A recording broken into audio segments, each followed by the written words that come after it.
Oh, 9 goals against, and for the popular goalie analytics stat, goals saved above expected, Markstrom was minus 7.5 last night, making it the worst game since they started tracking the stat 18 years ago. And boy, do we have the perfect analyst to talk about it. Marc Denis here with us, who never gave up 9 in a game. But Marc, you came real close. You were in for all 8 goals against February 4th, 2002.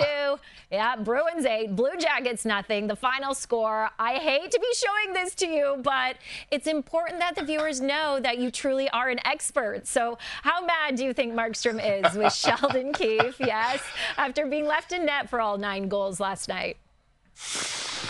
Watching a former version of myself with a 2-pad stack there, I tried really hard to allow 9. Believe me there, Sarah. Couldn't just get to that number. I'll tell you this, though. What is really important, especially if you're a #1 goaltender, I understand the Devils have been going on a perfect rotation for the last dozen of games, but a conversation needs to happen between coaching staff and athlete. And if it doesn't happen during the game at any point, it needs to happen before his next start. Now, obviously, Jakob Markstrom is a very experienced goaltender. He's won and he's lost games before. He said all the right things, but post-game presser was very telling when he said, this is a question for someone else. It was more of a sink or swim attitude from head coach Sheldon Keefe, already volunteering the fact that Jake Allen would get the next start.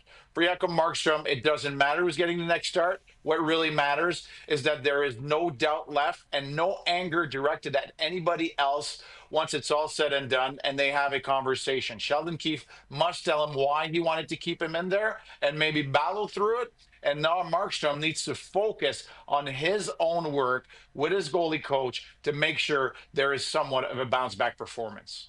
Okay, communication, very key there. And Marc, we've seen goalie drama cost coaches their job, the Pete DeBoer and Jake Ottinger situation last year. Do you think this is something that will hang with Keefe?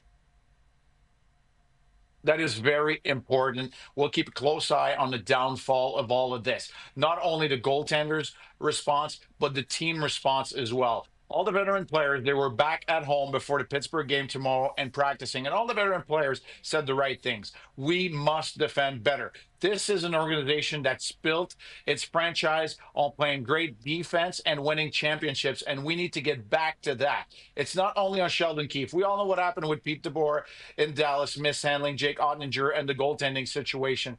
This can't happen. Once again, and I'll reinstate this because it's very important, there needs to be a conversation. It doesn't have to be a conversation where everybody agrees. You may agree to disagree, but there needs to be a conversation to explain both sides of the story and move forward. Okay, all about moving forward. Now, a normal person does have a bad day at work, and their coworkers might know, or maybe their boss. Markstrom has a bad day. There's 20,000 fans at the rink, a lot more on TV, and now he's gone viral on social media. Marc, what is life like for a goalie after a night like this? Well, obviously, there's a lot of staring at the ceiling, let's put it that way. Maybe a sleepless night. But once again, putting the work boots back on. And believe me, I've lost way more games than I've won in the NHL throughout 349 games. So I know what I'm talking about. But you need to put the work boots right back on the next day. It's not about how many times you put a knee down or you fall. It's about how many times you get back up. And it's up to Markstrom to do just that. And that is excellent life advice as well. Now, Markstrom and the Devils are back at it Thursday in Pittsburgh. And Marc, thanks for being a good sport here.